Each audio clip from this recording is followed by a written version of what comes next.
ನಮಸ್ಕಾರ ವೀಕ್ಷಕರೇ, ಶ್ರೀಗರಿ ವಾರ್ತೆಗರಿಗೆ ಸ್ವಾಗತ. ನಾನು ನಿಮ್ಮ ಗ್ರಹೇಶ್ವರ ಗಾರ್ಡಿಗೇಂದ್ರ.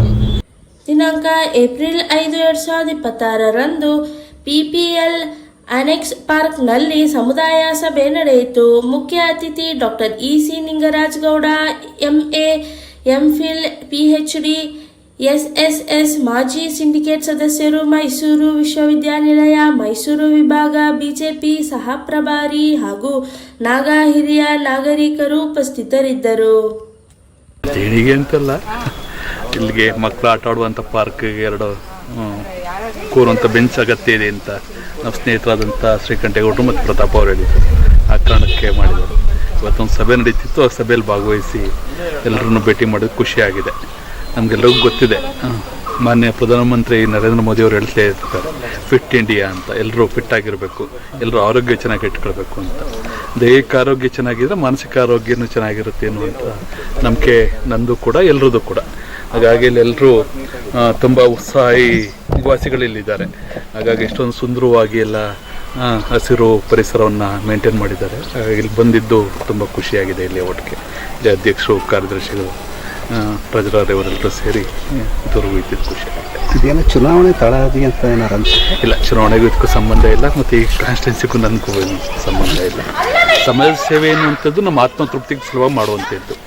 ಅದರ ಏನು ನಮ್ಮ ಸೊಸೈಟಿ ನಮಗೆ ಕೊಟ್ಟಿದೆ, ಆ ಸೊಸೈಟಿಗೆ ವಾಪಸ್ ಕೊಡುವಂಥ ಸಣ್ಣ ಕಾರ್ಯ ಅಷ್ಟೇ.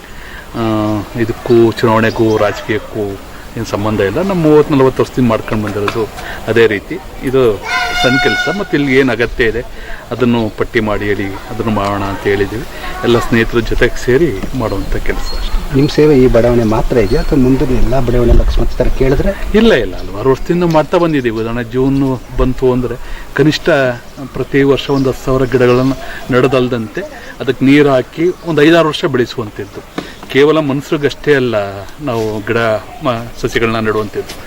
ಪ್ರಾಣಿ ಪಕ್ಷಿಗಳಿಗೂ ಉಪಯೋಗ ಆಗುವಂಥ, ಪರಿಸರ ಪೂರಕವಾಗುವಂಥ ಗಿಡಗಳನ್ನ ನೆಡ್ತಿರೋದು ತಮಗೆಲ್ಲರಿಗೂ ಗೊತ್ತಿದೆ. ಅದು ಕೇವಲ ಇದೊಂದು ಬಡಾವಣೆಗೆ ಅಥವಾ ಮೈಸೂರಿಗೆ ಅಂತ ಅಲ್ಲ, ಎಲ್ಲೆಲ್ಲಿ ಅಗತ್ಯ ಇದೆ ಅಲ್ಲಿಗೆ ನಮ್ಮ ಕೈಲಾಗುವಂಥ ನೆರವನ್ನು ಮಾಡುವಂಥದ್ದು ನಮ್ಮ ಸಂಪ್ರದಾಯ. ಅದು ಬೆಳೆಸ್ಕೊಂಡು ಬಂದಿದ್ದೀವಿ.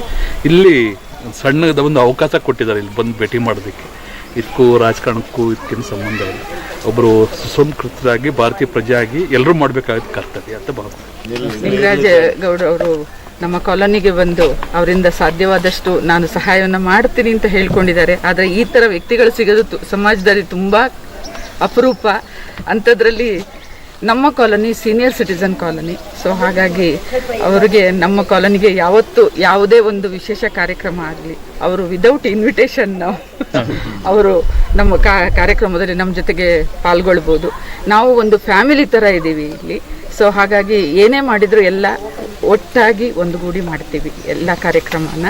ಸೊ ಇವತ್ತು ಇವರು ನಮ್ಮ ಕಾಲೋನಿಗೆ ಬಂದು ನಮ್ಮ ಒಂದು ಸಣ್ಣ ಕಾರ್ಯಕ್ರಮದಲ್ಲಿ ಭಾಗವಹಿಸಿ ಅವರು ತನ್ನ ಕೈಯಿಂದ ಆದಷ್ಟು ಸಹಾಯ ಏನಾದರೂ ಬೇಕಿದ್ರೆ ಹೇಳಿ ಮಾಡ್ತೀನಿ ಅಂತ ಹೇಳಿದ್ದಾರೆ. ಸೊ ಅವರಿಗೆ ನಮ್ಮ ಎಲ್ಲ ಪಿನಾಕಲ್ ಪರ್ಲಿನ ಸದಸ್ಯರ ಪರವಾಗಿ ಹೃತ್ಪೂರ್ವಕ ವಂದನೆಗಳನ್ನು ಅರ್ಪಿಸ್ತಾರೆ. ಚುನಾಯಿತ ಪ್ರತಿನಿಧಿಗಳು ಮಾಡದೇ ಇರುವಂಥ ಕೆಲಸ ಮಾಡ್ತಾ ಇದ್ದಾರಲ್ವಾ ಇವರು? ಯಾರು? ಚುನಾಯಿತ ಪ್ರತಿನಿಧಿಗಳೇ ಮಾಡದೇ ಇರುವಂಥ ಕೆಲಸ. ಹೌದು, ತುಂಬ ಸಂತೋಷ ಆಗ್ತಾ ಇದೆ. ಈಗ ಏನು ವಿತರಣೆ ಮಾಡಿದ್ದಾರೆ ಮೇಡಮ್? 2 ಬೆಂಚ್ಗಳನ್ನು ಕೊಟ್ಟಿದ್ದಾರೆ. ಇನ್ನು ಮುಂದೆ ಏನು ಬೇಕಾದರೂ ಹೇಳಿ ಮಾಡ್ತೀನಿ ಅಂತ ಹೇಳಿದ್ದಾರೆ. ಸೊ ಅವರಿಗೆ ಅದಕ್ಕೂ ಎಲ್ಲರ ಪರವಾಗಿ ಹೃತ್ಪೂರ್ವಕ ಧನ್ಯವಾದಗಳು. ನಮ್ಮ ನಿಂಗೇಗೌಡರು ಸಾಹೇಬ್ರಿಗೆ ಒಂದೇ ರಿಕ್ವೆಸ್ಟ್ ಮಾಡೋದು, ನಮ್ಮ 2 ಪಾರ್ಕ್ಗಳನ್ನ ದತ್ತು ಕೊಡ್ತಾ ಇದೀವಿ, ದತ್ತು ತಗೊಂಬಿಡಿ ಅಂತ ಅಷ್ಟೇ, ಏನಿಲ್ಲ. ಏನೋ ಒಂದು ಇದಾಗ್ಬೋದು, ಸಣ್ಣ ಪುಟ್ಟ ಎಲ್ಲ ಸಾಧ್ಯವಾದಷ್ಟು ನಮ್ಮ ರೆಸಿಡೆನ್ಸ್ ಮಾಡಿದೀವಿ ಇಲ್ಲಿ. ಆಕ್ಚುಲಿ ಹೇಳ್ಬೇಕು ಅಂತ ಹೇಳಿದ್ರೆ ಸರ್ ಮುಂದೆ ಬಂದು ಅವ್ರು ಏನು ಉದ್ದೇಶಪೂರ್ವಕ ಇಲ್ಲ ಸರ್ ಯಾರಂತಾನೆ ಗೊತ್ತಿಲ್ಲ ಈ ಲೇಔಟಿಗೆ ಬಂದ್ಬಿಟ್ಟು 2 ಬೆಂಚ್ ದಾನ ಮಾಡಿದ್ರಲ್ಲ ಗೊತ್ತಿಲ್ದಿರೋ ಜಾಗಕ್ಕೆ, ಅದು ಮಹಾಪುಣ್ಯ, ಇದು ಆಕ್ಚುಲಿ ಸಾಧನೆ. ಅದು ನಾವು ಮುಂದೆ ಎಕ್ಸ್ಪೆಕ್ಟ್ ಮಾಡ್ತಿದೀವಿ ಅಂತಲ್ಲ, ಅದು ರಿಯಲಿ ಇಟ್ಸ್ ಸಮಾಜ ಸೇವೆ. ಅದು ಇದು ಪೊಲಿಟಿಕಲ್ ಮೋಟಿವೇಶನ್ ಅಲ್ಲ, ಇದು ಮನಸ್ಸಿಂದ ಬರಬೇಕಿತ್ತು. ಸರ್ ಲೇಔಟ್ ನೋಡಿದೆ ಫಸ್ಟ್ ಟೈಮ್. ಇದು ಪೊಲಿಟಿಕಲ್ ಮೋಟಿವೇಶನ್ ಇಂದ ಅಲ್ಲ, ನಮ್ಮ ಲೇಔಟ್ ನಿವಾಸಿಗಳಾದ ಪ್ರತಾಪ್ ಅವ್ರ ಮೂಲಕ ಒಂದು ಹೇಳಿ ಅವ್ರ ಮೂಲಕ ತಿಳಿಸಿ ಶ್ರೀಕಂಠೇಗೌಡರು ಲಾಸ್ಟ್ ಟೈಮ್ ಸಿಕ್ಕಿದ್ರು. ಸರ್ ಹಿಂಗಾಗಿದೆ ಅಂತ ಭಾರಿ ಸಂತೋಷ ಆಗಿದೆ. ತುಂಬಾ ಥ್ಯಾಂಕ್ಸ್, ತುಂಬಾ ಥ್ಯಾಂಕ್ಸ್. ನಮ್ಮ ಕಾಲೇಜ್. ನಿಮ್ಮ ಹೆಸರು ಸರ್? ಮ್ಯಾನ್ಯುಯಲ್ ನೆಲ್ಸನ್ ಅಂತ. ಮತ್ತೆ ಮುಂದಿನ ವಾರ್ತೆಗರಿಯಲ್ಲಿ ಭೇಟಿಯಾಗೋಣ. ಶ್ರೀಗರಿ, ನಿಮ್ಮ ಮನದಾಳದ ಗರಿ. ನಮಸ್ಕಾರ.